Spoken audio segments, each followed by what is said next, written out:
Now, let's give a good LBRC welcome to Terry and Harry.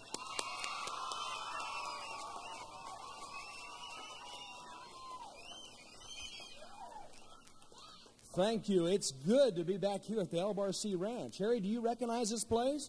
Let me see. No, I sure don't. Well, that's because you've never been here before. I hadn't. No, we were at the Circle C Ranch. In fact, we've been there for about 6 years. This is our 7th year to be back with Kansas City Youth for Christ, but it's our first time to be here at the LBRC Ranch. I'm glad I could come. I'm glad you could, too. Whew, look at all the kids. Wow. Look at the girls. Harry, you don't like girls, do you? What do you think I am, a dummy or something? No, I didn't think that. I'm glad you could make it tonight. Me too. I'll tell you what, it's really weird having to live in a suitcase all the time. You live in a suitcase? Yeah, it's right over there behind the curtain. Man, I tell you, it's a drag. I don't see what keeps you going in that suitcase. Well, I wouldn't make it without my telephone. Your telephone? Yeah. You have a telephone in your suitcase? That's what I said. I want to hear it. Is it ringing? I think it is. Better answer it. Okay, hello? Hello? You don't say. You don't say. You don't say. Thanks for calling. Goodbye. Who was it that didn't say?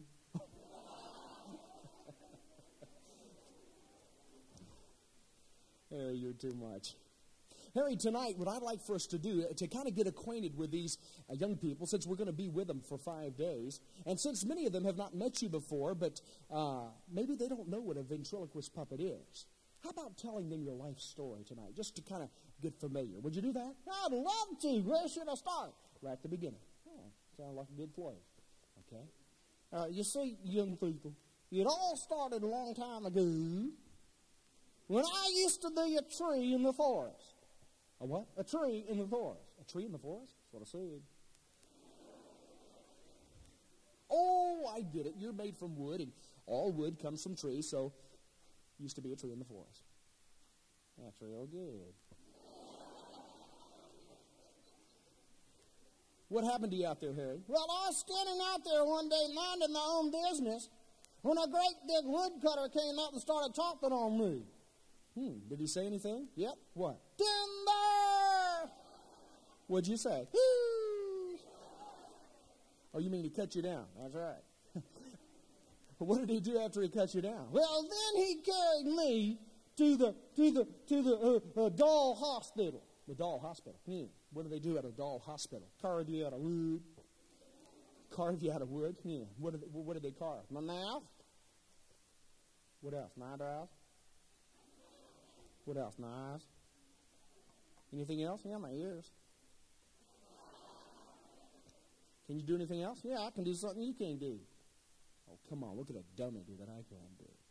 I just did it. What? This. Can you turn your head around? No, I can't. Who's the dummy now? Well, Harry, when they got through with you at the doll hospital, what did they do next? Well, then they carried me to the toy store to sell. The toy store? Mm-hmm. I bet that was a lot of fun. No, it wouldn't. Why not? I was the only ugly doll in the whole store. You were the only ugly doll? Yeah, all the other dolls were good looking. But not me. They put me right up in the window in the toy store where everybody could see me when they walked down the street. And you know what? What? Every day the boys and girls would stop and look in the window and look at my face and say one thing. What would they say? You mean they laugh at you? Yeah, they look at me and go, Harry, that's kind of sad. No goodness, embarrassing too. Well, Harry, did anything good happen to you in that toy store window? Yeah. Matter of fact, it did. What's that? One day you came by. Hey, I remember that. I was walking down the street, just minding my own business, and I spotted Harry up in the window, and I stopped and I said, "Hello, Harry." And I looked at you and said,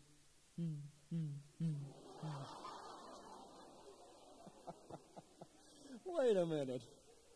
I don't remember that, but I do remember walking inside of that toy store, and I asked the man on the inside how much you cost. You did? Mm-hmm. You didn't even know me. Well, I know I didn't know you, but I liked you. Even though I was ugly.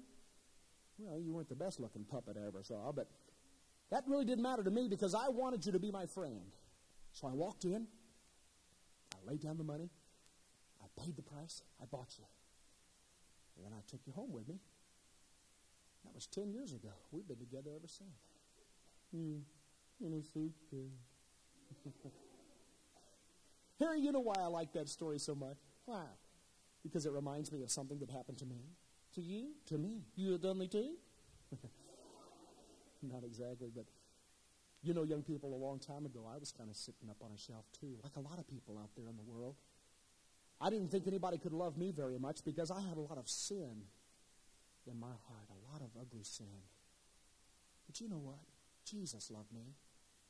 And he passed by my way one day, and he looked into my heart, and he said, even though you're a sinner, Terry, I love you enough to pay the price for you.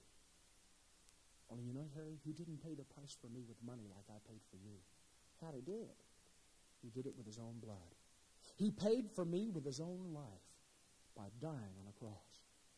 Wow, that's a lot of love.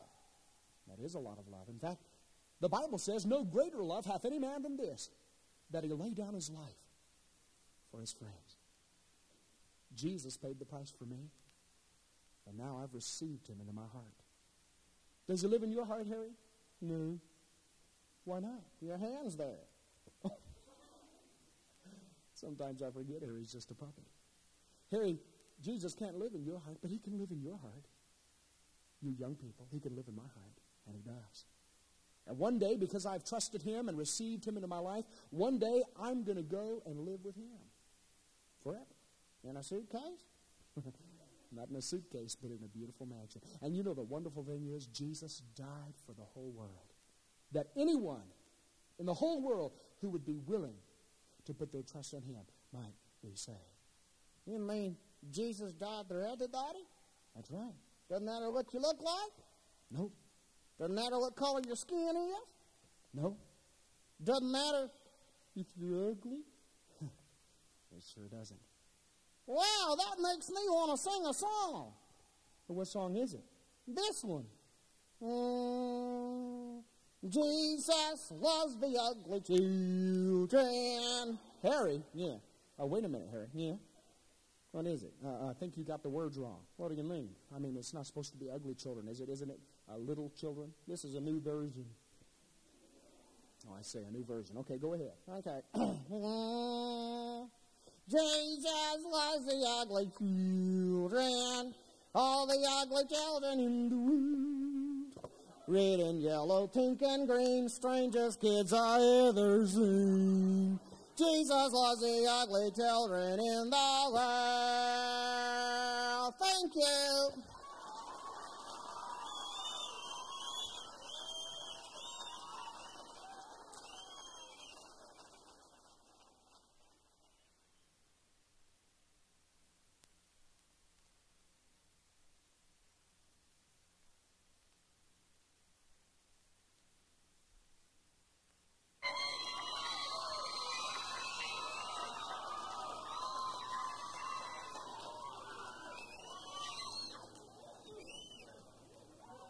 Well, thank you very much. It's a real pleasure for Harry and I to be back tonight. Right, Harry? That's right. Harry, you sure are dressed kind of funny tonight. What is that you have on? This is my Kung Fu outfit from China. Your Chinese outfit, huh? Yeah. I see. You know, we were over there twice, weren't we? Yeah, we went to China 2 times. I even learned some Chinese. You learned some Chinese? Yeah. What can you say in Chinese? Nei ho ma. Nei ho ma. What does that mean? Gag a maggot. No, it means how are you? Yeah, I'm just kidding. Well, Harry, why did you wear your Chinese outfit tonight of all nights? Well, because tonight I'm going to talk about telling folks about Jesus all over the world because, you know, God wants all of us to be missionaries. And, you know, you and I have traveled all over the world. We've been to China and Africa and the Middle East and Europe and all over America. And so I'm going to talk about a fellow in the Bible that God called to tell others about Jesus, but something happened. A fellow in the Bible, who was it? Jonah. Oh, I remember Jonah. What happened to Jonah? God had a job for Jonah to do, and God wanted Jonah to be a witness to a wicked city called Nineveh. And one day God said, Jonah, I want you to go. And what did Jonah say? No. That's right. And he got on a ship headed the opposite direction from Nineveh, didn't he? He sure did, but you can't run away from God. And God came looking for Jonah, and pretty soon a storm came up on that sea, and that great big ship started rocking and rolling on the waves. And pretty soon the sailors realized they had a backsliding preacher on board the ship. And what did they do to him? They threw him overboard in the ocean. And what happened? A great big fish swallowed him up. And then what happened? For 3 days and nights, Jonah was in the belly of that fish. And one day, that fish got sick of that backsliding preacher too. And he threw Jonah up on the seashore. Boy, Jonah really went through it, didn't he? God said go, he said no. He tried to run away from God, wound up in the belly of a big fish. And now there he is, lying on the seashore, covered in whale vomit. Ew, gross. God looked at Jonah again and said, Jonah, go. You know what he said this time? What? I believe I will. I believe I would too, if I had to go through that. You know, Harry, it's wonderful to know that we don't have to say no when God says to go. That's right, because if God gives you a job to do, he'll give you the strength to do it. That's right. And you know, Harry, God's not really looking for people with great talent and great ability. He's just looking for people who are available, people with availability, people who are willing to be obedient when God says to go and be a witness. That's right. God's not looking for talent. He just wants ordinary folks like me and you. You know, Harry, there's a beautiful song that we're going to sing tonight that talks about how God uses ordinary people to do the job of telling others about Jesus. I want you to help me on this, okay? I'd love to. How's it go? Well, I'll sing it for you one time. It goes like this. Just ordinary people God uses ordinary people. That's right. He uses people just like me and you who are willing to do as he commands. He uses people who will give their all. It doesn't matter how small your all may seem to you, because little becomes much when you place it in the Master's hand. Want to try it, Harry? Okay. Just ordinary people. God uses ordinary people.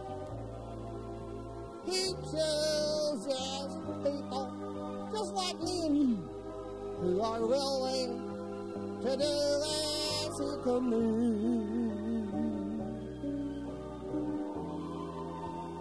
God uses people who will give their all. It doesn't matter how small your all may seem to you, because little becomes much when you place it in the Master's hand. That's good, Harry. Thank you. Just like that little lad who gave Jesus all he had, how the multitude was fed with the fish and the loaves of bread. What you have may not seem much, but when you yield it to the touch of the Master's guiding hand, then you can understand how your life will never be the same. Just ordinary people. God uses ordinary people. He chooses people just like me and you, who are willing to do as He commands.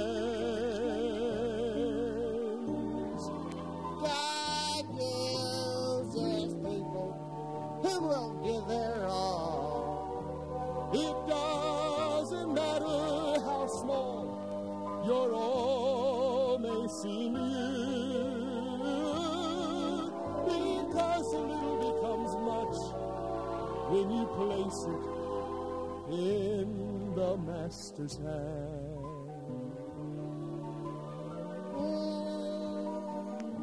Your little becomes much when you place it in the Master's hand. I'm glad God used ordinary folks. Amen.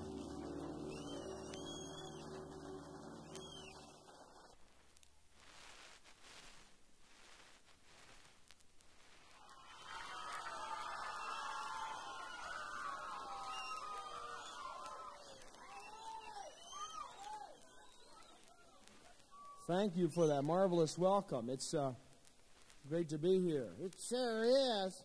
Harry, you had a good day today? I had a wonderful day today, and though I especially enjoyed the supper tonight, the barbecue we had, and What did you like most about it? the cookies. Ooh, the cookies were good, weren't they? Yeah, the guy got sick to my stomach. What happened? I ate too many of them. How many did you eat? 17. 17 cookies. Harry, you need to eat things that are good for you. Like what? Like spinach. Yuck! You don't like spinach? What do you think I am, a dummy or something? It's good for you. It'll put color in your cheeks. Who wants your cheeks to be green?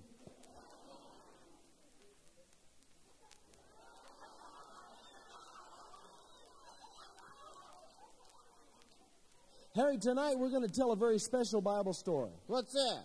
We're going to tell a Bible story that has to be absolutely the most famous Bible story in all the world. Which one is it? Well, it's the one, I'll tell you what, I'll let you guess what it is. Give me a hint. Okay? It's the one about the big giant and the little boy. Oh, yeah, Jack and the Beanstalk. No, Harry, that's not a Bible story. Who am I talking about? David and Goliath. I thought you knew that. I did. Why didn't you say so? Just checking you out. You know, a long time ago in the Old Testament, young people, there was a boy named David. He was going to be king of all of Israel one day, but before he was king, he was just a shepherd boy, keeping the sheep out in the field for his dad, when one day his dad came to him and said, David, we want you to leave the sheep for a few days and go take some food and clothes to your brothers. Where are his brothers? His brothers were fighting in the army, in the Israeli army, against the terrible, vicious Philistines. So David did exactly what his dad told him to do, right, Harry? That's right. He took a suitcase full of clothes and a picnic lunch full of food, and he started off down the road, and finally he got to where his brothers in the Israeli army were fighting the Philistines. And what did he find when he got there? He found that the whole army, including his brothers, were scared of a great big giant. And what was that giant's name? The Jolly Green Giant. No, his name was Goliath. That's right, Goliath. And what did David do? David walked into the general's tent and said, Hey, General, what's the trouble? And the general said, We're scared to fight that giant. Woo! And what did David say? David said, King, don't worry about a thing. I'll fight the giant. Yeah. And what did the king say? Oh, you mean he laughed at David? Yeah, because David was a little guy and Goliath was a big guy. Right. But who did David have on his side that Goliath didn't? The Incredible Hulk? No, he had the Lord on his side. And his trusty weapon. That's right. What was it? A bazooka. No, Harry. I'll give you a hint. It begins with an S. An S? An S. Shotgun. No, what was it, young people? I knew that. You did? Yeah. Why didn't you say so? Checking you out again. Now remember, in that day, a slingshot was not something that you pull back and let go like it is today. It was something you used to wind around your head.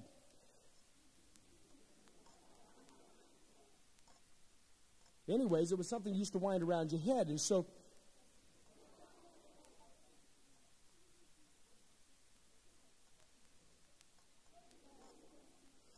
David took his slingshot and he walked out of the king's tent and he walked over to the brook and he took 5 smooth small stones and he put them in his pocket. And then he walked down the hill out into the valley where Goliath was standing all alone, waiting for someone to come and challenge him. And David walked out there in the middle of the field. Yeah. And the closer he got to Goliath, the bigger and the taller Goliath got. Yeah. Until finally he was standing right in front of Goliath. Yeah. And he was looking way up in the air. Yeah. And what did David see? A dirty ceiling.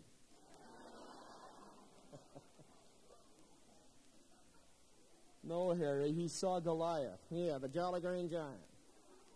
What did he say to Goliath? Totally awesome.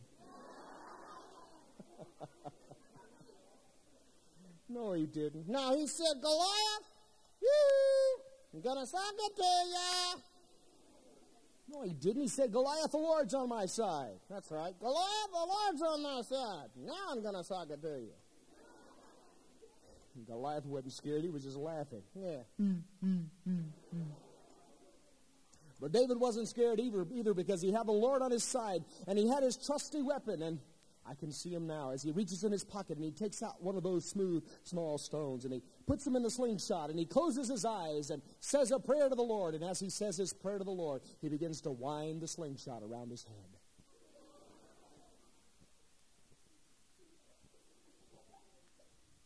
He closes his eyes and he begins to wind the slingshot around and around and around and around and around and Harry! Uh-oh. What are you doing? Acting it out. Finally, David lets go of the slingshot. That rock flies through the air. It hit Goliath right between the eyes. He got me! Harry, what are you doing? Playing dead. Goliath was conked out cold on the ground. And to finish off the job right, David walked up, took a sword, and proceeded to cut off Goliath's head. Ooh, gross. You're making me sick to my stomach again. Harry, you have a funny way of telling Bible stories. We all know it didn't happen exactly that way, but really pretty close, wasn't it? Because David was the little guy and Goliath was the big one. But David had the Lord on his side. Harry, do you remember that scripture verse that I taught you one time about how you can do anything when you got the Lord on your side? Yeah, Philippians 4:13. Philippians 4:13. And what does it say? I can do all things through Christ who strengthens me. I can do all things through Christ who strengthens me. Let's say that together with Harry. I can do all things through Christ who strengthens me. I'm glad to know that too. It's wonderful to know that with the Lord on your side and with the Lord in your heart, you can do all things. Thank you, Harry. Let's give a big hand for Harry.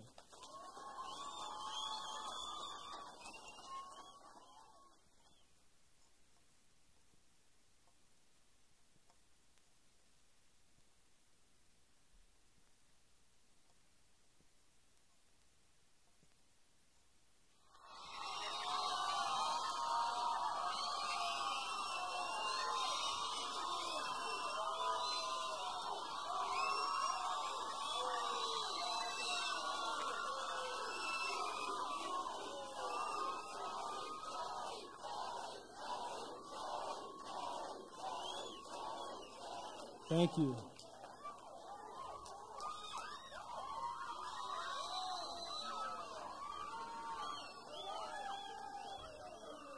Thank you very much.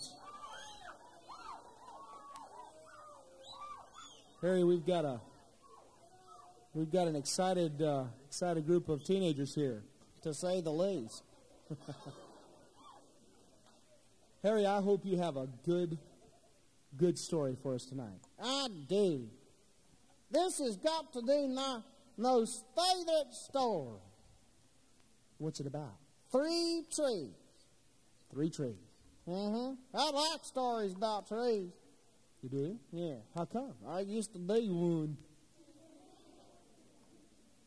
Well, tell me about these 3 trees. Who were they? Well, you see, a long time ago in Jerusalem, on a hill, there are 3 trees growing up.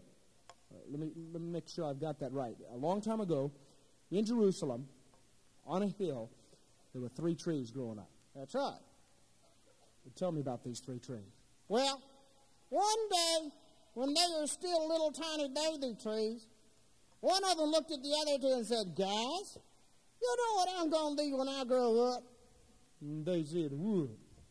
He said, "When I grow up, I'm going to leave this hill. I'm not going to stay around here the rest of my life. They're going to make a palace out of me where kings live." A palace where kings live? It's a big dream for a little tree. No kidding. What about the other 2 trees, Harry? Did they have big dreams too? Well, yeah. The second tree looked at the other 2 and said, "Guys, when I grow up, I ain't going to hang around here neither. They're going to take me and they're going to make an ocean liner out of me. I'll sail the 7 seas and take kings around." Ooh. Big dream for a little tree. Well, Harry, what about that 3rd tree? Did he have a big dream too? Well, it didn't seem like it. What do you mean? Well, he looked at the other 2 and said, "Guys, when you grow up, you can do just what you want. But me, I'm going to stay on this hill the rest of my life and point men to God." Just stay there and point men to God? That's what he said. Didn't seem like a very big dream to me. Yeah. Well, Harry, did those 3 trees grow up on that hill in Jerusalem? They sure did. Big and tall and strong. Did they get their dreams to come true? Well, sort of, but not exactly. What do you mean? Well, one day, a woodcutter came out there and started chopping on that first tree after he'd grown up. And that tree said, "Ooh, boy, now I'm going to leave this hill. They'll make a palace out of me where kings live." Did they cut him down? Yep. Did they make a palace? No. What did they do? They made a little tiny wooden manger. A manger? Yeah. Carried him to Bethlehem in Jesus Christ. God's Son, the King of Kings, was born in that manger. Oh, I see what you mean by sort of, but not exactly. What about the 2nd tree?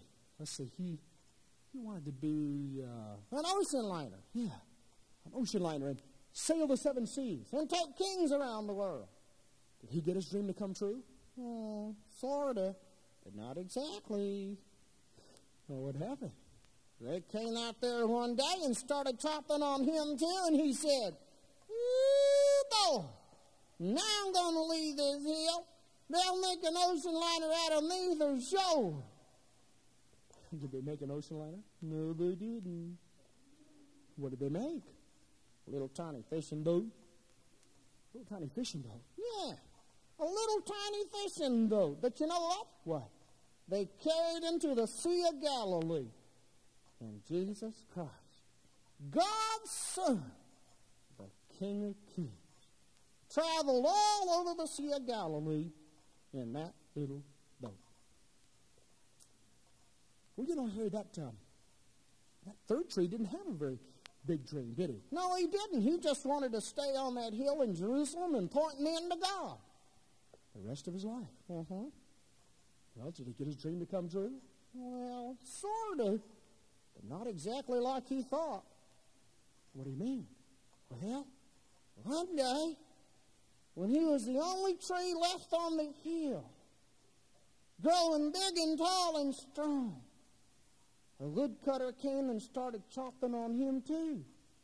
Oh no, that's what he said. Oh no! Don't chop me down, please! I don't want to leave this hill. I want to stay here and point men to God. Well, what happened, Harry? They cut him down too. And what did they do? A Roman soldier took that tree and made a cross. A cross. And then they carried that cross back on top of that same hill. Because you see, the name of that hill was Calvary. And then they stuck that cross in the ground, and Jesus Christ, God's Son, the King of Kings, died on that cross. And you know what? What? To this very day, 2,000 years later, that little tree is still pointing men to God.